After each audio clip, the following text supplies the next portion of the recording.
शिवद्रोही मम दास कहावा, सो नर सपने हूं मोह न पावा। भगवान कहते हैं शिव से यदि कोई द्रोह करता है, ऐसा व्यक्ति मुझे स्वप्न में भी प्राप्त नहीं कर सकता।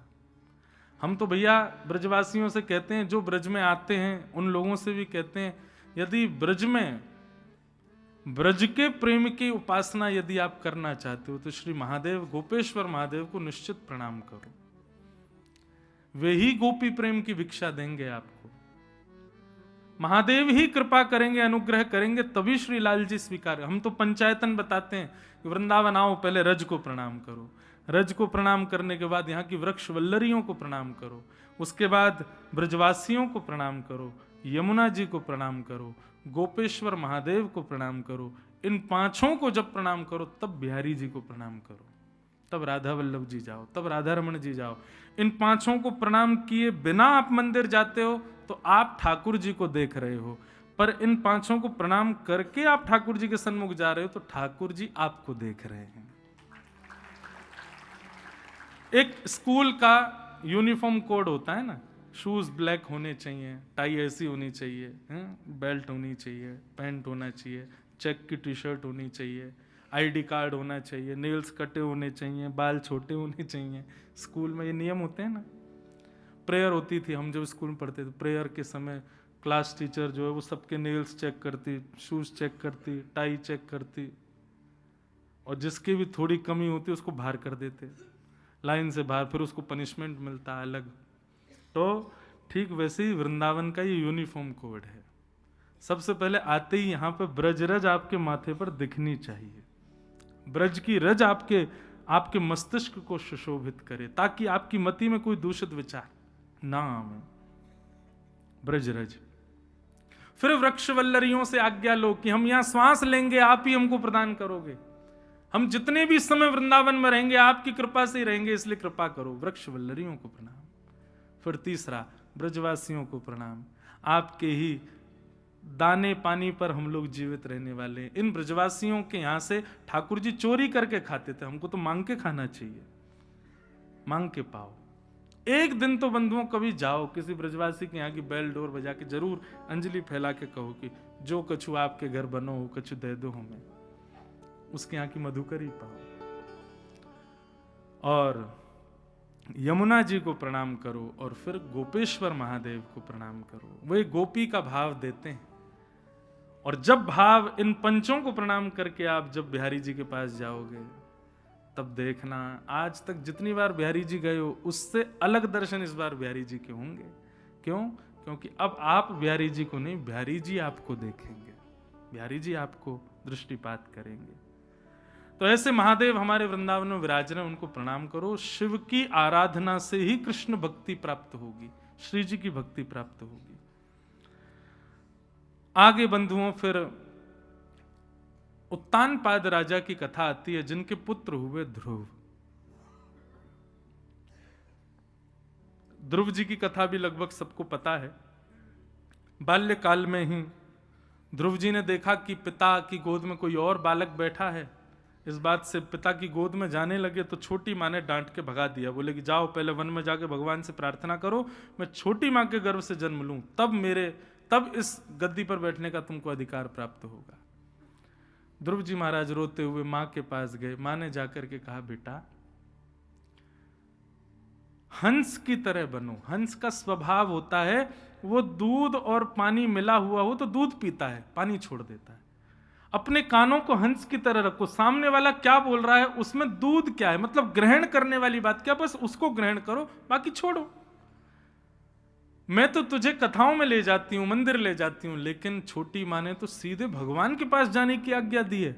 वो तेरी शत्रु नहीं है, तेरी गुरु है बेटा, उनके आश्रय में रहो, उनकी बात मान के अब तुम वन में जाओ। नन्हे से ध्रुव जी महाराज 5 वर्ष की आयु में वन की ओर प्रस्थान कर गए। नारद जी महाराज ने आकर के 12 अक्षर मंत्र प्रदान किया, ओम नमो भगवते वासुदेवाय। ये 12 अक्षर मंत्र ध्रुव जी को नारद जी ने प्रदान किया। ध्रुव जी महाराज ने 5 महीने तक ठाकुर जी का इसी मंत्र की साधना से आवाहन किया। हर महीने ठाकुर जी अपनी भक्ति में एक कटौती करते हैं। ध्रुव जी कैसी कटौती? तो कहते हैं तेरा त्रांते कपित्थ बदरासन। ध्रुव जी 3 रात्रि तक कुछ नहीं खाते और 3 रात्रि बाद केवल कपित्थ फल खा के भजन करते। 1 महीना ऐसे ही भजन किया। दूसरा महीना प्रारंभ हुआ, ध्रुव जी महाराज बोले ठाकुर जी नहीं मिले, अभी तक नहीं आए। तो दूसरे महीने में ध्रुव जी ने 6 दिन खाना बंद किया और 6 दिन बाद केवल पत्ते खाते। दूसरे महीने में भी ठाकुर जी नहीं आए तो तीसरे महीने में ध्रुव जी ने 9 दिन खाना बंद किया और 9 दिन बाद केवल जल पी के भजन करते। चौथा महीना प्रारंभ हुआ, ध्रुव जी बोले खाने पीने से तो कुछ हो ही नहीं रहा, तो 12 दिन तक खाना पीना बंद किया। 12 दिन बाद केवल श्वास लेते थे, ऐसे भजन करते। बंधु, ध्रुव जी की भक्ति में क्या है बताओ? जिद। क्या है? जिद, जो हम कभी नहीं करते। भक्ति में जिद होनी बहुत जरूरी है। जैसे संसार की किसी वस्तु की प्राप्ति के लिए जिद आती है मन में, ऐसे कभी भगवत प्राप्ति की हुई? कभी नहीं। ध्रुव जी की भक्ति 5 महीने में ठाकुर जी को प्रकट करती है। क्यों? क्योंकि ध्रुव जी की भक्ति, जिद को शुद्ध हिंदी भाषा में कहें उत्कंठा। ध्रुव जी की भक्ति में उत्कंठा है, ललक है भगवत प्राप्ति की। इसीलिए वो हर दिन, हमारी कैसी जिद है, एकादशी पे भी यूं पूछते हैं महाराज जी द्वादशी कब आएगी, वो उसका पारना कब होगा, व्रत का कितने बजे व्रत तोड़ना है। एकादशी वाले दिन भी यूं लगती है कब होगी भैया द्वादशी आवे, कल तो, अरे मैया कल तो द्वादशी, धुआंधार बनाओ 56 भोग। हमारा व्रत ऐसा है, एकादशी के बाद द्वादशी की प्रतीक्षा होती है। करवा चौथ का व्रत माताएं रखती हैं, 4 बच्चे छत पे ही घूमते रहते हैं, चंदा निकले तो फोन कर दियो। ऐसा व्रत है हमारा। फोन कर करके पूछे तुम्हारे यहां निकला क्या? बोले हाँ यहां तो दिख गया। बोले निगोरो, यहां तो निकरो ही ना है अभी। ये ऐसी हमारी जिद है भैया। भगवत प्राप्ति में जब तक जिद नहीं आएगी, ठाकुर जी से जिद नहीं करोगे मिलो हमको, नहीं तो देखना फिर। ध्रुव जी की भक्ति में जिद है, उत्कंठा है, प्राप्ति की ललक है। उन्होंने हर उस वस्तु का त्याग कर दिया जिस वस्तु के बिना जीवित रहना भी असंभव है। ठाकुर जी आप मिलो, नहीं तो मैं इसका भी त्याग कर दूंगा, आपको मिलना पड़ेगा। 5 महीने बाद ध्रुव जी ने अपनी श्वास को भी वशीकृत कर लिया। अब मैं श्वास ही नहीं लूंगा, ठाकुर जी आओगे कैसे नहीं। 5 महीने बाद देवताओं में हाकार मच गया, सब दौड़े दौड़े भगवान के पास गए, बोले भगवान दर्शन दो ध्रुव को, ये श्वास रोक करके खड़ा है। ठाकुर जी स्पष्ट भागवत में कहते हैं, ऐसे उत्कंठा युक्त भक्त को दर्शन देने नहीं, उसका दर्शन करने जाएंगे हम, उसका दर्शन करने जाएंगे। और गरुण को आज्ञा दी भगवान ने, आओ जल्दी। गरुण पर विराजमान होकर के शंख चक्र गदा पद्मधारी श्रीमन नारायण चतुर्भुज रूप धारण करके पहुंच गए ध्रुव जी के सामने। दोनों हाथ जोड़ करके एक पैर पर खड़े हैं ध्रुव जी महाराज, और ओम नमो भगवते वासुदेवाय इस मंत्र का निरंतर जाप 5 महीनों से चल रहा है। गरुण जी बोले भगवान आपको इतनी देर हो गई आए हुए, ये देख क्यों नहीं रहा आपको? ठाकुर जी बोले क्योंकि उसने चित्त में मेरी झांकी बना रखी है, वो उस चित्त की झांकी का दर्शन कर रहा है। ठाकुर जी ने जैसे ही एक स्वर प्रकट किया, स्वर प्रकट होते ही वो जो चित्त की झांकी थी वो अंतर ध्यान हो गई। जैसे अंतर ध्यान हुई, व्याकुल हो गए ध्रुव जी महाराज। ठाकुर जी कहां चले गए? हाँ नाथ कहते हुए जैसे ही नेत्र खोल करके देखा, सामने चतुर्भुज रूप में शंख चक्र गदा पद्मधारी ठाकुर जी खड़े हुए। ध्रुव जी महाराज के नेत्रों से अश्रुपात होने लगा देखते ही। मैं कभी कभी बंधुओं कथाओं में एक बात कहता हूं, ठाकुर जी हमको मिलेंगे तो हमारी हालत क्या होगी? सबसे पहली बात, देह की सुध नहीं होगी। आप ये भी हो सकता है कि आपकी याददाश्त इतनी चली जाए कि अपना नाम भी भूल जाओ। ठाकुर जी से बहुत कुछ पूछना ये तो बहुत दूर की बात है। ठाकुर जी से मैं ऐसा कहेंगे वैसा नहीं, तो बहुत दूर की बात है। ठाकुर जी के सन्मुख जाएंगे तो इतनी भी देह में सुध नहीं होगी कि आप ये भी भूल जाओ कि मेरा नाम क्या है। दूसरा, नेत्रों से अश्रुपात रोके नहीं रुकेगा। तीसरा, कुछ भी रखने की इच्छा नहीं होगी, मैं लुटा दूं, खुद को भी अर्पित कर दूं। कृष्णदास कहते हैं, कृष्णदास किए प्राण न्योछावर, यह तन जग सिर पटको। ठाकुर जी जैसे दिखेंगे फिर इच्छा होगी अभी प्राण ले लो, हमको जीवित मत छोड़ देना, नहीं तो ये बहुत बड़ा श्राप होगा हमारे लिए। आपके दर्शन के बाद अब जीवित नहीं रहना नाथ, आप गए तो प्राण भी जाएंगे। ऐसी स्थिति,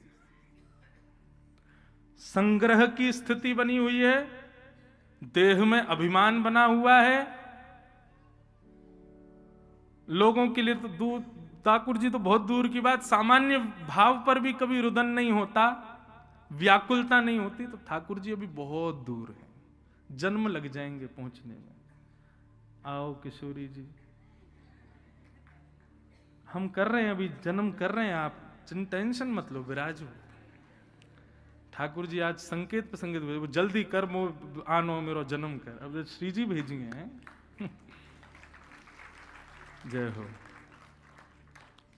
कहाँ थे, मैं तो भूल गया, क्या कह रहा था, कोई याद दिलाओ भाई जल्दी। क्या?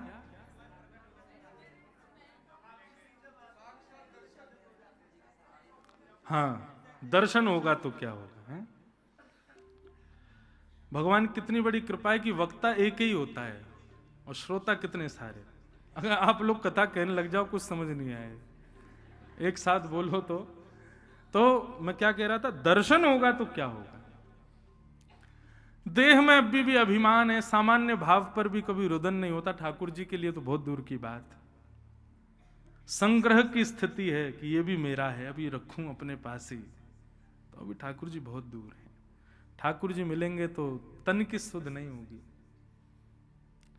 अरे ठाकुर जी के लिए बहुत दूर की बात, हम गुरुजनों को देख लेते हैं तो हम निर्वाक हो जाते हैं, हमारी वाणी भूल जाती है हमें क्या कहना है, तन कांपने लगता है। तो सोचो ठाकुर जी कभी मिलेंगे तो क्या होगा। ध्रुव जी महाराज के नेत्रों से आंसू गिरने लगे। भगवान बोले, बोलो, तुम हमको बहुत बुला रहे थे, अब हम आ गए, कुछ बोलो। ध्रुव जी ने इशारा किया, बोले मुझे कुछ बोलना नहीं आता भगवान। तब भगवान ने पशपर्शबालम कृपया कपोलो, अपने शंख का जैसे स्पर्श कराया ध्रुव जी के गाल से, संपूर्ण वेद वेदांत उपनिषदों का ज्ञान भक्ति सहित उनको हुआ। देखिए, ज्ञान हुआ और भक्ति नहीं आई तो अहंकार आएगा, वाणी में भी अहंकार दिखेगा, लेकिन भक्ति युक्त होकर ज्ञान आएगा तो वो ज्ञान सदैव दूसरों के जीवन को बदलने वाला होगा। भक्ति युक्त ज्ञान प्राप्त हुआ प्रहलाद श्री ध्रुव जी महाराज को। भगवान बोले, अब बोलो। तब ध्रुव जी ने भगवान की स्तुति गाई। अच्छा, यहां पर एक बात है कि ध्रुव जी दंडवत करना भी भूल गए। पहली बार तो ठाकुर जी को दंडवत करना है ये भी भूल गए। ये भी भगवान ने जब शंख स्पर्श कराया तब ध्रुव जी को याद आया कि मुझे दंडवत करना है। तो एक इतना सुंदर भाव है। कितने वर्ष के ध्रुव जी? 4.5-5 वर्ष की आयु है बस। और उस समय ध्रुव जी की स्थिति क्या है? तद्दर्शने न कथा साध्व शिक्षिता ववंदतांगम विनमय्य दंडव दृग्भ्यां प्रपश्यन्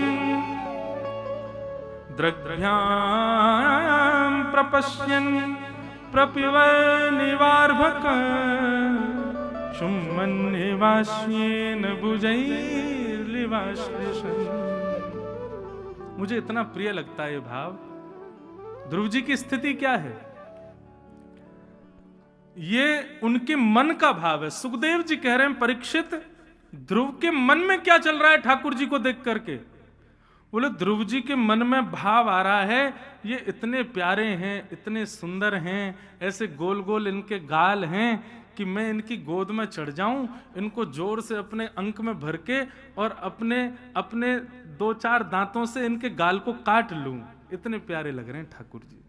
चुम्बन निवास्येन भुजैर्लिवाश्लिषन्। ठाकुर जी के गाल पर एक चुम्बन ले लूं और अपने भुजाओं में ऐसे कस करके पकड़ लूं।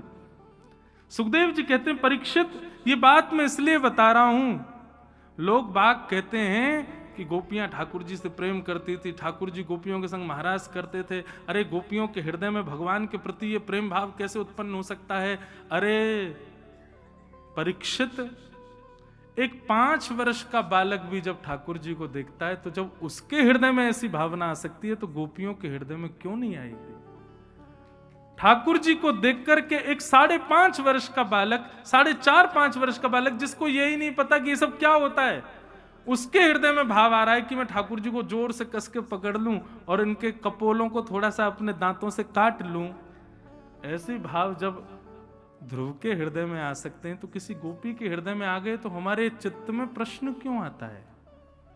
ये ठाकुर जी के स्वरूप है कि उस पर सब रीझ जाते हैं और सबका भाव ऐसा ही हो जाता है। कोई कितना भी बड़ा ज्ञानी, ध्यानी, तपस्वी, वैरागी, वीतरागी क्यों ना हो, ठाकुर जी आ गए तो निश्चित है वो गोपी और वो कृष्ण बन जाएंगे। वो कृष्ण है और वो अपने आप को गोपी ही माने, बिना गोपी हुए ठाकुर जी मिले ही नहीं, समझो। ध्रुव जी ने भगवान की स्तुति गाई। भगवान ने कहा मांगो वरदान, क्या चाहिए ध्रुव? तब ध्रुव जी कहते हैं, भगवान भक्तिं मुहुः प्रवहतां त्वयि मे प्रसंगो भूयादनन्तमहताममलाशयानां येनाञ्जसौल्वणमुरुव्यसनं भवाब्धिं निश्चय भवद्गुणकथामृतपानमत्त। हे नाथ, ऐसी कृपा कर दो, आपकी कथा रूपी सागर में मैं सदा डूबा रहूं। जहां कहीं भी आपकी कथा चलती हो मैं वहां बैठ करके आपके सुंदर गुणानुवादों को सुनता रहूं। नाथ, मेरे पर ऐसी भगवान बोले, भले आदमी, तुमने हमको नहीं मांगा, हमारी कथा मांग रहे हो, क्यों? ध्रुव जी कहते हैं, बोले आपको मांगूंगा तो आप केवल 2 नेत्रों को दिखाई दोगे, लेकिन आपकी कथा में तो आप रोम रोम को दिखाई देते हो ठाकुर जी, प्रत्येक रोम आपका अनुभव करता है। इसलिए नाथ, 2 नेत्रों को सुख मिले वो मुझे नहीं चाहिए, मेरा रोम रोम प्रफुल्लित हो, ऐसी कथा मुझको चाहिए। ध्रुव जी को ठाकुर जी ने हृदय से लगा लिया। गरुण जी के भी नेत्र सजल हो गए ये मिलन हरि और भक्त का देख करके। ऐसे भक्त वत्सल भगवान को हम प्रणाम करते हैं। भगवान ने ध्रुव जी को 36,000 वर्ष तक पृथ्वी पर राज्य करने का आज्ञा की। ध्रुव जी बोले, भगवान ऐसा क्यों कर रहे हो? अब आपके दर्शन हो गए, अब जीवित नहीं रह पाऊंगा मैं। भगवान बोले, नहीं, तुम्हारी प्रथम इच्छा तो पिता की गद्दी पर बैठने की थी, इसीलिए तुम आए थे हमारे पास। अब जाओ, हम तुमको इतना राज्य गद्दी का उपभोग देंगे कि तुम ऊब जाओगे। और 36,000 वर्ष तक ध्रुव जी ने राज्य शासन पालन किया। तत्पश्चात भगवत कृपा से मृत्यु के सिर पर पैर रख के ध्रुव जी महाराज भगवत धाम को प्रस्थान कर गए। आज भी ब्रह्म मुहूर्त में सबको ध्रुव जी रोज दर्शन देते हैं।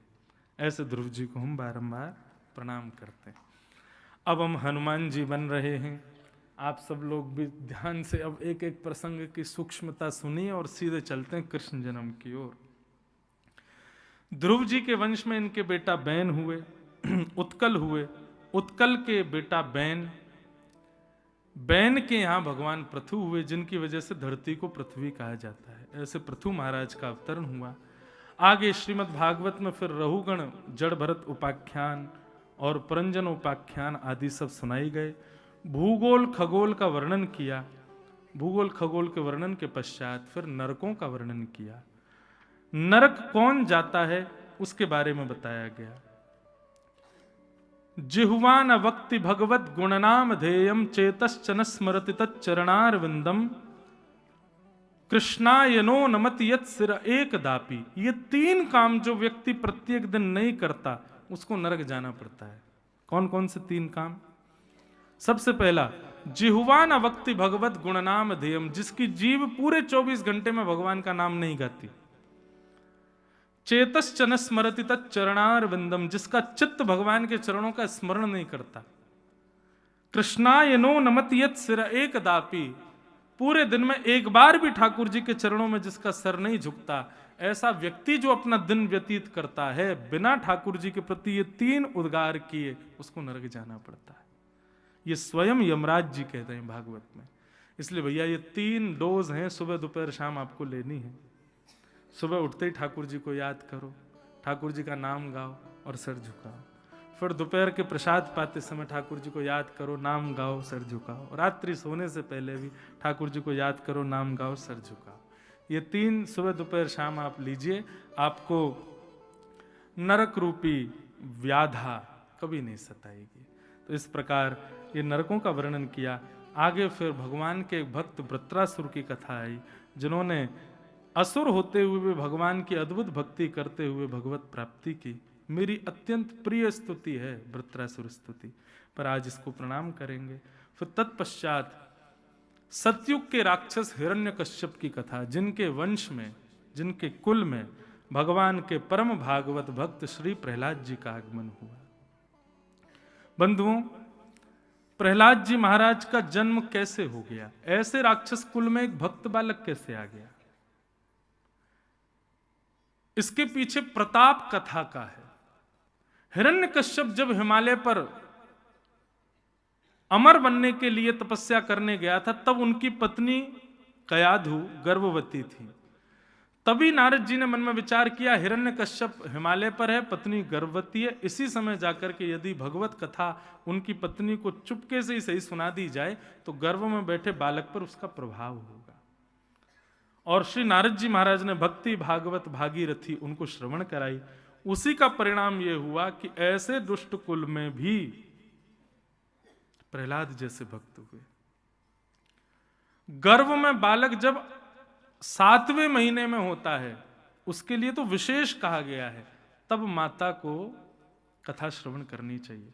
और 5 नियम बताए गए हैं। गर्भ में जब बालक आ जाए तब मां 5 नियमों का पालन करे। सत्यम, शौचम, दया, दानम, एक भुक्तुम तु भोजनम, वर्षावधि स्त्रिया कार्यम तेन पुत्रोति निर्मल। ये 5 काम यदि माताएं करें, सबसे पहली बात सत्य, दूसरी बात पवित्रता, तीसरी बात सब पर दया, शौचम, सत्यम, शौचम, दया, और चौथी बात दानम, नित्य दान करे, कुछ भी, अन्न का, वस्त्र का, धन का। और 5वां और सबसे कठिन, एक भुक्तुम तु भोजनम, फलाहारी रहे, बस एक ही बार प्रसाद पाए। यदि 1 वर्ष तक 9 महीने तक माताओं ने इन 5 नियमों का पालन किया, श्रीमद् भागवत जी के महात्म्य में कहते हैं, तेन पुत्रोति निर्मल, उनका पुत्र या पुत्री साधारण नहीं होगा। और क्या करे? इन 5 के साथ साथ नित्य सत्संग श्रवण करे, नित्य भगवत भागवत कथा श्रवण करे, उसका बालक अद्भुत होगा, साधारण नहीं होगा। गर्भ में माताएं सोचती हैं कि जन्म लेने के बाद बालक की परवरिश करनी है, तब वो अच्छा होगा। नहीं, आप 9 महीने परवरिश करो, जब बालक गर्भ में हो, अपनी परवरिश करो। फिर देखिएगा 9 महीने के बाद आपको उसकी परवरिश की आवश्यकता। कयाधु को गर्भ अवस्था में नारद जी ने कथा सुनाई, और उसी का परिणाम हुआ कि हिरण्यकश्यप राक्षस के घर पर भक्त प्रहलाद जी का आगमन हुआ। जब प्रहलाद जी 5 वर्ष के हो गए, तब हिरण्यकश्यप लौट करके आए। आकर के देखा अपने पुत्र को, तो गोद में उठाया। बोले, बेटा तुम विद्यालय जाते हो? प्रहलाद जी बोले, हाँ, हिरण्यकश्यप दानव विश्वविद्यालय में जाता हूं। अच्छा, वहां दानवी विद्या सीखते हो? बोले, हाँ पिताजी, दानवी विद्या सीखते हैं। अच्छा, तुमको जो सबसे अच्छी बात लगती हो वो बताओ। प्रहलाद जी महाराज बोले, भगवान आप सुनोगे, मुझे सबसे अच्छी बात क्या लगती है? बोले, हाँ बताओ। प्रहलाद जी बोले, सुनिए पिताजी। तत्साधु मन्ये सुरवर्य देहिना सदा समुद्विग्न धियाम सद्गृहात् हित्वात्मपातं ग्रहमन्धकूपं वनम गतो यद्धरिमाश्रयेत। पिताजी, ये संसार एक अंधा कुआं है, और इसमें हम आप सब लोग गिरते जा रहे हैं। भेड़ चाल चलते हुए सब गिर रहे हैं। भेड़ चाल पता है? अगर भेड़ एक साथ लाइन में चल रही हैं और आगे वाली भेड़ यदि कुआं में कूद जाए, तो बाकियों को तुम कितना भी रोको, सब कूदेंगी, क्योंकि आगे वाली कूद गई है। उनकी भलाई के लिए आप रोकोगे तो भी नहीं रुकेंगे, तब भी कूदेंगे। ऐसे ही हम मानव हो गए। बोले पिताजी संसार रूपी अंधे कुएं में हर व्यक्ति गिर रहा है, हमको दिख रहा है, लेकिन फिर भी हम रुकते नहीं, संभलते नहीं। इसका प्रमाण, व्यक्ति की मृत्यु हो जाती है तो कंधा देने वाले लोग क्या बोलते हैं? क्या बोलते हैं? राम नाम सत्य है। क्यों बोलते हैं? किसी की मृत्यु पर राम नाम सत्य क्यों बोलते हैं? हम इसलिए बोलते हैं, बोले भैया देखो ये व्यक्ति जा रहा है, इसका ब्याह हुआ, इतने बालक हुए, इसने इतना धन कमाया, इतनी प्रॉपर्टी खरीदी, इतने बड़े बड़े घर बनाए, इतनी सारी गाड़ियां खरीदी, लेकिन आज अकेला जा रहा है। इसलिए भैया जितने जीवित हो, ध्यान से सुनो, न पत्नी सत्य है, न संतान सत्य है, न धन सत्य है, केवल राम नाम सत्य है। इसलिए हम बोलते हुए जाते हैं। बताओ, आज पता चली कितने सारे लोगों को लेके गए होंगे, तब भी बोलते। अब हमारी क्या, यही तो भेड़ चाल है, इसी को तो भेड़ चाल बोलते हैं। बस देखा देखी सुना सुनी हम कर रहे हैं, हमको उसका मूल नहीं पता है। इसलिए हम जो जीवित हैं भैया, सब लोग सावधान हो जाओ, राम का आश्रय ले लो। ये कुछ भी संग नहीं लेके गया है, केवल राम ही सार्थक है। लेकिन इतनी बड़ी विडंबना है, किसी का जन्मदिन हो, आप जाके बोल दो भैया राम नाम सत्य है। किसी का ब्याह हो, उसमें जाके बोल दो राम नाम सत्य है। आप मारपीट के भगा दिए जाओगे। घर में भोजन करते करते जैसे ही भोजन पूर्ण हो, पत्नी से बोला आज तो आनंद आ गया, राम नाम सत्य है भैया। अब सगुन हो गया। आप लोग हंसे क्यों? इसीलिए तो हंसे क्योंकि आप सब भी यही मानते हो कि भाई किसी की मृत्यु के अलावा इसको मत बोलो। ये कितनी बड़ी हमारी दुर्बुद्धि है। जो परम सत्य है हम उसको अपसगुन मानते हैं, इससे बड़ी दुर्बुद्धि हमारी क्या होगी? कृष्ण नाम सत्य है, श्री राधा नाम सत्य है, श्री राम नाम सत्य है, ये परम सत्य है, और इसको हमने एक अपशगुन सूचक मान लिया। कहां तक है? लोग बाग ये तक बोल देते हैं उसकी मृत्यु हुई, नहीं उसका राम नाम सत्य हो गया। अच्छा, राम नाम सत्य उसका नहीं हुआ। राम नाम सत्य उनका हुआ जिन्होंने भगवत प्राप्ति की, उनका राम नाम सत्य हो गया। उन्होंने सत्यता से राम को प्राप्त कर लिया। हम अपनी बुद्धि को बदलें। वही बात प्रहलाद जी कह रहे हैं, पिताजी संसार एक अंधा कुआं है, सब भेड़ चाल चल रहे हैं, किसी को कुछ पता ही नहीं है। पिताजी इसलिए मैं तो कहता हूं कि समय आए मृत्यु का, उससे पहले हित्वात्मपातम ग्रहमंद कूपम वनम गतः यद्दरिमाश्रयेत। समय पूर्ण हो उससे पहले पहले जग जाओ और वनम गतः, वनम यानी वृंदावनम गतः, वृंदावन जाकर के भगवत प्राप्ति कर लो। आप लोगों ने तो ताली बजाई, लेकिन हिरण्यकश्यप ने प्रहलाद जी को उठा के दूर पटक दिया। कहां से सीख के आया ये सब? कौन सिखाता इसको? संडमर्क गुरु जी से कहा इसको मार दो। सैनिकों को आज्ञा कर दी, मैं इसको जीवित नहीं देखना चाहता। अनेक प्रयास सबने किए, लेकिन प्रहलाद जी का वध नहीं हुआ। भुआ आई, क्या नाम था? होलिका, लेकर के चिता में बैठ गई प्रहलाद जी को। ऐसी सौल थी उसके पास कि उसको ओढ़ के नदी में कूद जाए, डूबेगी नहीं, चिता में बैठ जाए, जलेगी नहीं। लेकिन प्रहलाद जी ने जैसी चिता में अग्नि हुई, हरिशरणम हरिशरणम हरिशरणम आर्तनाद से कीर्तन किया। कीर्तन में इतनी मग्न हो गई होलिका कि धीरे धीरे कब कब में वो सौल ठाक प्रहलाद जी को लिपट गई और होलिका जल गई, प्रहलाद जी बच गए। इसीलिए जब सुबह जब चिता शांत हुई ना, तो लोग बाग बैठे थे देखने को, कौन बचेगा कौन बचेगा। होलिका बचेगी भैया, इतनी बड़ी लपट उठी थी, होलिका फिर भी बच जाएगी। सब होलिका को देखने के लिए बैठे थे। लेकिन प्रातःकाल जैसे ही हुई महाराज, उस राख के ढेर में से जब प्रहलाद जी निकल करके आए, तो सारे नगर के लोगों ने उसी राख को उड़ा करके होली का उत्सव मनाया। उसी राख को एक दूसरे के गाल पर लगा करके ये होली उत्सव मनाया, जिसको आज रंगों की होली हम लोग मनाते हैं। प्रहलाद जी की रक्षा हुई इसलिए उत्सव मनाते हैं हम लोग। प्रहलाद जी महाराज को कोई नहीं मार पाया।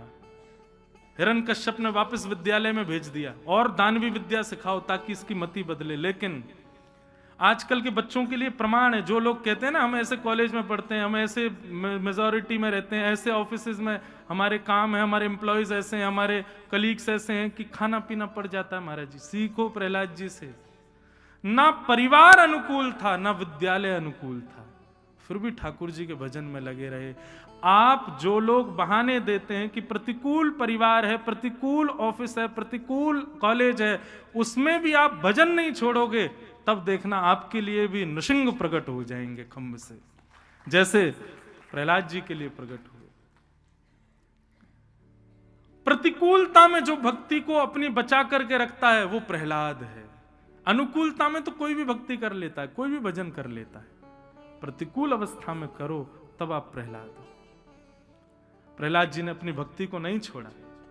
तन से, ऐसा भी नहीं है कि तन से बिल्कुल आलसी थे, कुछ करते नहीं थे। प्रहलाद जी सारे दानवों वाले काम करते थे, विद्यालय में जो सिखाया जाता था सब सीखते थे, लेकिन जीवन में उतारते किसको थे? जो नारद जी ने बचपन में मां के गर्भ में सिखाया था, भक्ति मार्ग को। एक दिन क्रोध में भर करके प्रहलाद जी कीर्तन कर रहे थे, क्रोध में भर करके हिरण्यकश्यप गया, कह दिया, बोले कहां है तेरा भगवान, उसको मैं मारूंगा। बोले सब सर्वत्र है पिताजी। अच्छा इस खंभ में? बोले हाँ मुझे दिखता है। खंभ का भेदन जैसे ही किया, खंभ भेदन करके भगवान नृसिंह प्रकट हो गए। बोलो नृसिंह भगवान की। सब लोग हाथ जोड़ो, नृसिंह भगवान को प्रणाम करो। सत्यम विधातुम निज भृत्य भाषितम व्याप्तिं च भूते स्वखिलेषु चात्मनः अदृश्यता तद्युत रूपमद्वहम् स्तंभे सभाया न मृगम न मानुषम। नृसिंह भगवान प्रकट हुए, शाम तक युद्ध हुआ और हिरण्यकश्यप का वध किया। प्रहलाद जी ने भगवान की स्तुति गाई और स्तुति गाते हुए भगवान को प्रसन्न किया। भक्त प्रहलाद पर अनुग्रह करके भगवान नृसिंह अपने धाम को प्रस्थान कर गए।